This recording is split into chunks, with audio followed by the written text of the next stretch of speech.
Segundo ano. Então, hoje nós vamos dar continuidade ao nosso trabalho com o naturalismo. Na aula passada, nós vimos uma revisão do conteúdo que vocês têm ali no caderno de atividades e hoje nós vamos dar continuidade, né? Então, eu gostaria que vocês abrissem o caderno de atividades de vocês na página 13 para a gente poder resolver as questões. Nós vamos resolver juntos, tá? Relembrando e já aproveitando, revisando alguns conteúdos importantes que nós não podemos esquecer que são relacionados ao naturalismo, né? Que foi uma corrente literária que a gente viu, que surgiu paralelo ao realismo, mas que tem características bem marcantes. Por quê? Porque o destaque não é para o individual, como o realismo fazia, mas para o coletivo, né? Também nós temos uma crítica social, onde os problemas, as particularidades, elas são explicadas, elas são mostradas para a sociedade. Enquanto no realismo nós tínhamos uma denúncia social, que buscava remeter o leitor a uma mudança de atitude. Então, existe essa diferença e também o naturalismo, ele tem a característica de provar, né, que o ser humano age pelo instinto. E por causa disso, os personagens, eles são considerados cobaias, né? Então, ele também é chamado de romance de tese ou experimental. Então, tudo isso a gente já viu e agora a gente vai reforçar por meio dos exercícios. Então, na questão número 1, vocês têm ali, ó, sobre o naturalismo, complete as lacunas e faça o que se pede. A obra inaugural do naturalismo no Brasil é... Lembram, gente, que nós comentamos que o Aloysio de Azevedo, ele elaborou, assim, duas obras que foram bem marcantes no naturalismo. A primeira delas era o Mulato e a segunda era o Cortiço. Então, qual delas foi a que inaugurou? Nós vimos nas aulas anteriores que foi a obra O Mulato, né, que relata a relação de preconceito social que a sociedade tem em relação ao negro.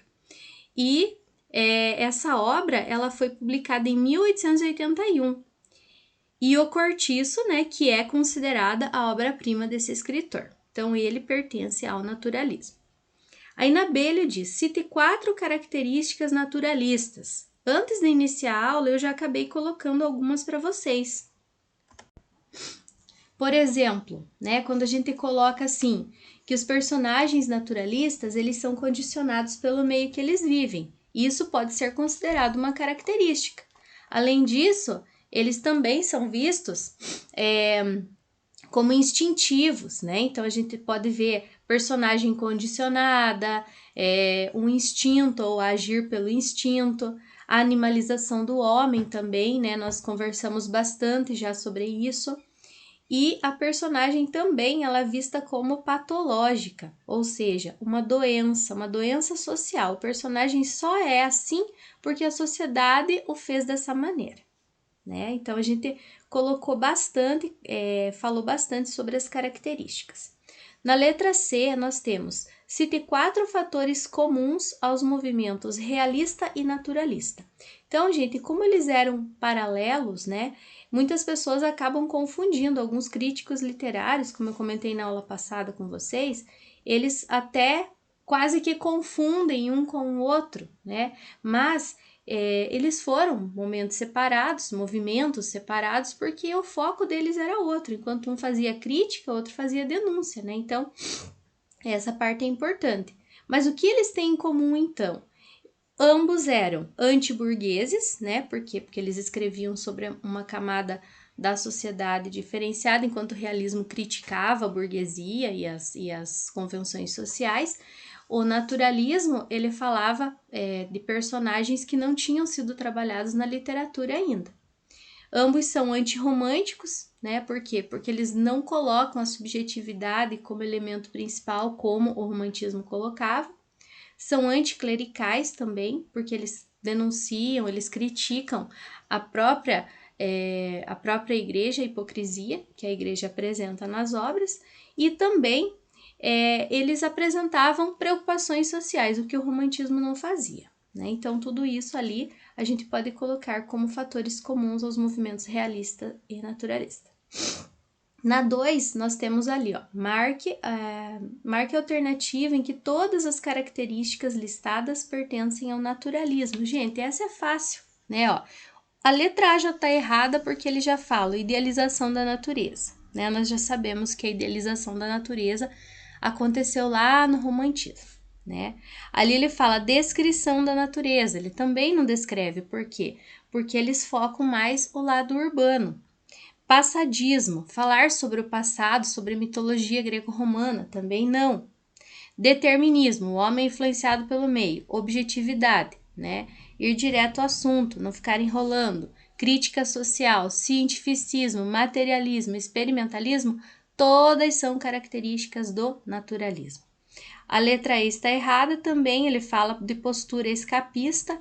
Essa postura escapista é a fuga da realidade, né, que a gente vê muito no romantismo também, tá? Então, a letra certa é a letra D de dado, para marcar.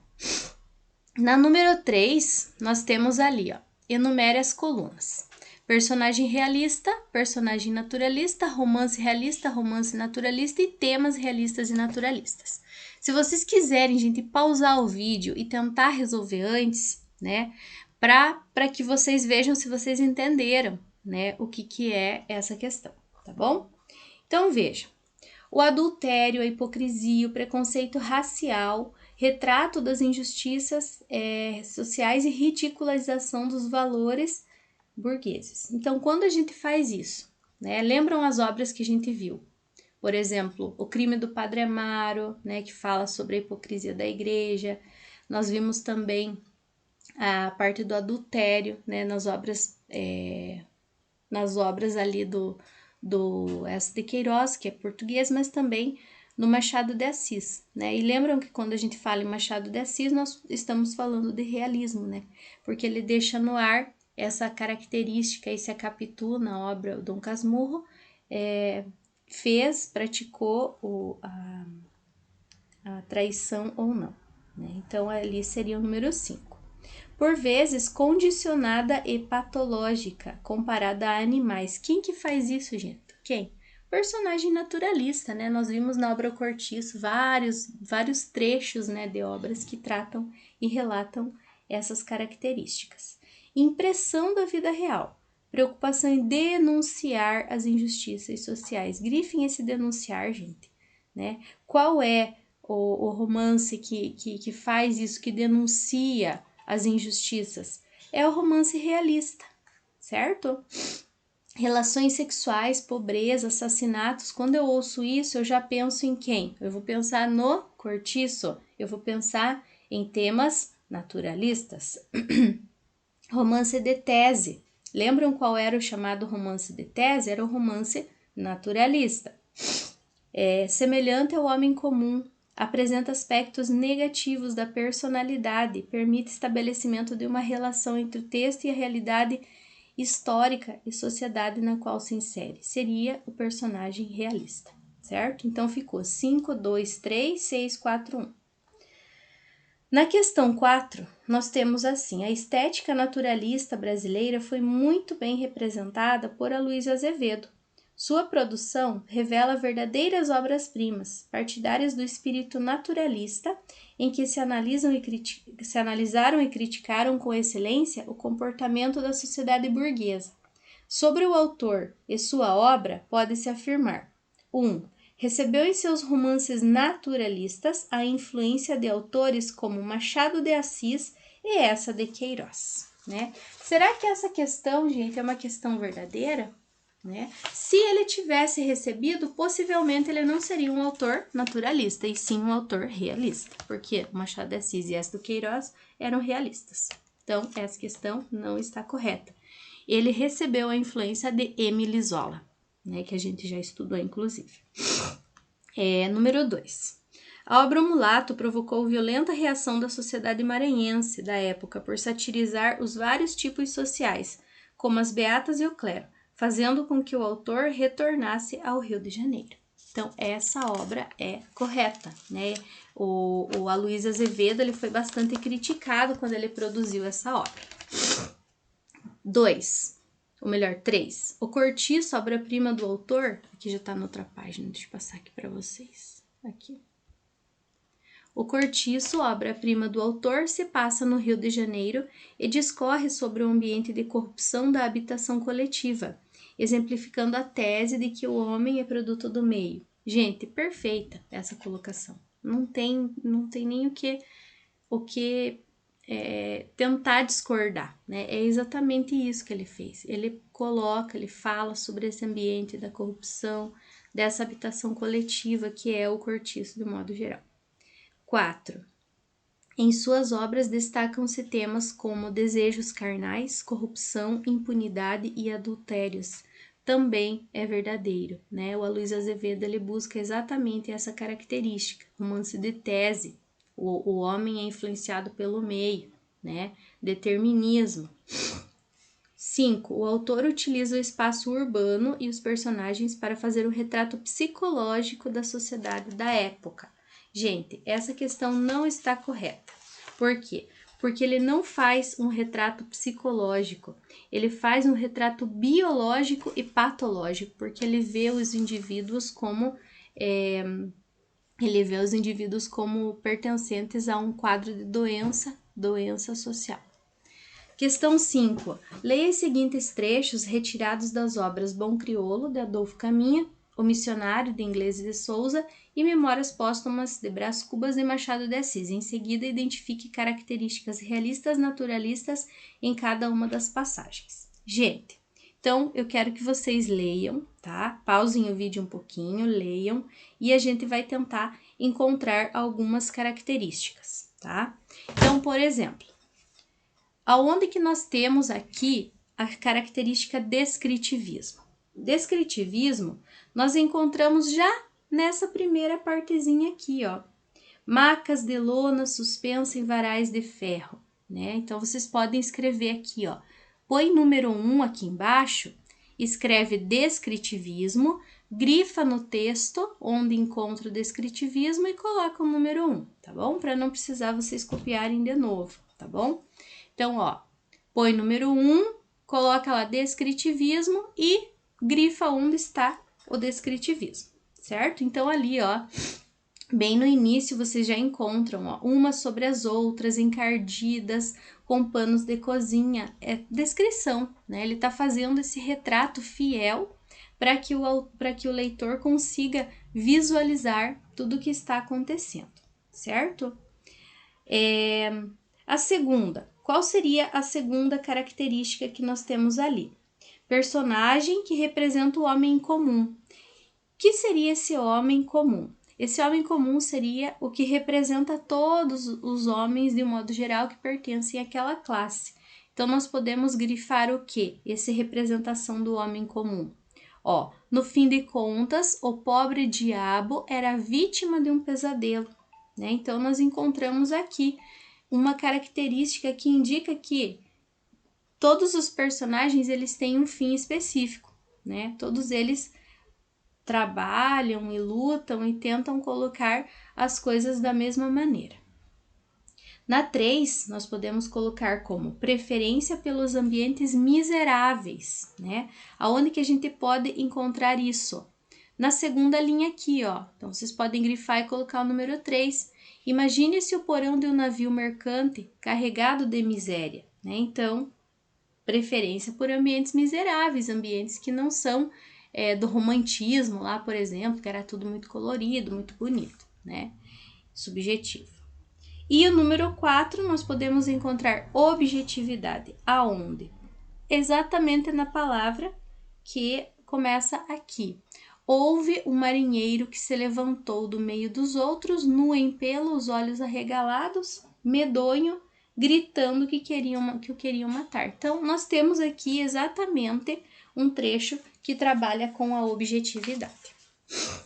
Na letra B, também, né? Quais outras características que nós podemos encontrar? Nós podemos encontrar também o personagem patológico, né? Que vocês podem colocar lá. Uma descrição também realista, né? Detalhista. A animalização do homem. e a ênfase às necessidades instintivas. O que você pode grifar? As duas primeiras linhas ali, ó. Dava-lhe uma gana de satisfazer o apetite, devorando lascas de piracuru assado, como farinha d'água e latas de marmelada, compradas com os seus ganhos de acólito e cantor do coro. Então, nós temos uma descrição objetiva, né? E ali é uma necessidade instintiva, né? Porque como a gente viu, o ser humano, ele é e age pelo seu instinto, certo? Aí na questão na C ainda, que é para a gente encontrar as características ali, vocês têm a primeira. Seria personagem condicionado pelo meio. Onde que eu posso encontrar personagem condicionado pelo meio? Aqui, pessoal, na segunda linha, ó, temente às trovoadas e ao marido, né? Então, ele é condicionado pelo meio. Ela ficou com medo da relação que ela tinha com o marido, né? Porque ele era muito nervoso. Então, ela acabou criando essa característica de ter medo pela forma como o marido a trata. A número 2, nós temos ambiente desequilibrado e aspectos negativos da personalidade. Onde que nós podemos encontrar isso? Nas duas últimas linhas, quando ele diz vulgaridade de caracteres, amor de aparências, rutilantes, do arruído, frouxidão da vontade, domínio do capricho e o mais. Dessa terra e desse estrume é o que nasceu esta flor. Né? Vejam que profundo, né, pessoal? E a 3, a objetividade, o detalhismo, nós podemos assim encontrar também ali nas duas primeiras linhas, né? Quando ele fala, ó, meu pai adorava-me, minha mãe era uma senhora fraca, de pouco cérebro, muito coração. Então, quando ele utiliza, né, esses termos assim objetivos, ele está dando pra gente características para que a gente reconheça o personagem quando ele está agindo, está praticando alguma ação dentro da obra. A próxima questão ali é a questão 6. Essa questão 6, gente, é da obra O Cortiço. Então, pausem o vídeo um pouquinho para a gente ver o que está pedindo ali, para vocês fazerem a leitura do trecho. Em que pese a oposição programática do naturalismo ao romantismo, verifica-se no excerto e na obra que pertence a presença de uma linha de continuidade entre o movimento romântico e a corrente naturalista brasileira, a saber. O que, gente? O que está ligando? O que está organizando? O que está mostrando que existe uma continuidade? Não que seja uma continuação, uma continuidade assim, que seja uma linha que vá levar uma corrente literária até outra. Seria o quê? Seria essa necessidade de autodefinição nacional. Por quê? Porque começa lá no romantismo, né? O Brasil tentando mostrar os poetas, né? Os escritores, eles tentando mostrar a identidade nacional, né? Então, aqui, essa precisão, essa necessidade de se autodefinir como personagem nacional, como fazendo parte de um país, como pertencente a esse país, né? A questão 7, também vocês vão pausar um pouquinho o vídeo, vão ler. Olhem, gente, como cai o cortiço. Em praticamente todas as questões ali tem pelo menos um pouquinho falando sobre o cortiço. Então, pessoal, é uma dica para vocês. Quem não leu ainda, leia, pessoal. Leia, cai bastante, é importante, né? Então, ele diz assim, ó. Tendo em vista as orientações doutrinárias que predominam na composição do cortiço, identifique e explique aquela que se manifesta no trecho A e a que se manifesta no trecho B a seguir. Então, quando ele diz assim, ó, o sangue da mestiça reclamou os seus direitos de apuração. Então, nós temos duas visões aqui. Qual seria a primeira visão? A visão de que o comportamento humano, ele é condicionado pelo meio. Então, nós temos o termo determinismo, né? E assim, a segunda orientação seria o quê? A postura da Rita Baiana, né? Então, o que ela faz? Ela prefere se relacionar com o homem branco na nítida intenção de aprimorar a raça, né? Então, vejam, essa busca, né? Essa característica que o Cortiço traz de personagens que cada um com um foco diferente, cada um com características diferentes. A letra B, cedendo às imposições mesológicas, né? O que seria esse mesológicas? Mesológicas se refere à influência que o ambiente exerce sobre o ser humano e assim, sobre o qual o personagem não tem controle, né? Então, é instinto, é determinismo. Então, nós temos ali o caso do Jerônimo, né? Ele sente desejos pela Rita Baiana, o que faz com que ele fique entediado com a sua esposa e seja levado a traí-la, né? Então, é essa relação, né, gente? Ele não tem controle sobre aquilo, porque ele vai agir pelo instinto, né? O instinto diz que ele precisa ficar com aquela pessoa para que ele fique bem, porque ele não quer mais saber da mulher dele e ele se sente atraído pela outra lá, né? Pela Rita Baiana. A próxima ali, gente, é também um trechinho do O Mulato, da Luísa Azevedo. Então, verdadeiro ou falso? O texto apresenta uma descrição detalhista e objetiva da realidade. Já vimos que, no naturalismo, são características que pertencem às obras tanto desse escritor como dos que fazem parte do naturalismo. 2. Ressalta-se no texto uma concepção determinista da existência, traço marcante da produção literária naturalista. Também está correto, já falamos bastante sobre isso. 3. O autor recorre ao zoomorfismo para retratar o estado de degradação do ser humano, né? O zoomorfismo, que é o quê? Que é a transformação de características animais para características humanas, né? Coisas que só os animais fazem, mas que por meio do zoomorfismo o ser humano passa a fazer também. 4. O romance O Mulato, de Luísa Azevedo, é considerado o marco inicial do naturalismo brasileiro. Até aí tudo bem. Movimento literário caracterizado pela defesa implacável da abolição dos escravos. Não, está errado, né? A abolição dos escravos foi no romantismo, a terceira geração romântica, que era a geração que trabalhava com essa busca pela liberdade. Então, é falso. 5. Assim como no trecho lido, a sondagem psicológica e o estudo de temas ligados à essência humana são elementos básicos. Será? Das obras principais de Machado de Assis e Clarice Lispector, né? Gente, esse trecho lido é naturalista, não tem nada a ver com Machado de Assis e nem com Clarice Lispector, porque ele não trabalha com a sondagem psicológica, que é exclusivamente dela, tá? Então, é falso. Pessoal, então, terminamos assim a nossa apostila, né? A nossa apostila 7. A partir da semana que vem já vamos iniciar a 8, então quem já tiver já pode ir pegando lá no colégio, não sei se vocês já pegaram ou não, mas nós já vamos iniciar a 8, tá bom? Vou também postar para vocês uma prova online sobre o naturalismo, para que vocês já vão aí se organizando, né? Então, logo vai abrir e vocês vão poder fazer, tá bom? Então, um abraço para todos, fiquem com Deus e até a próxima aula.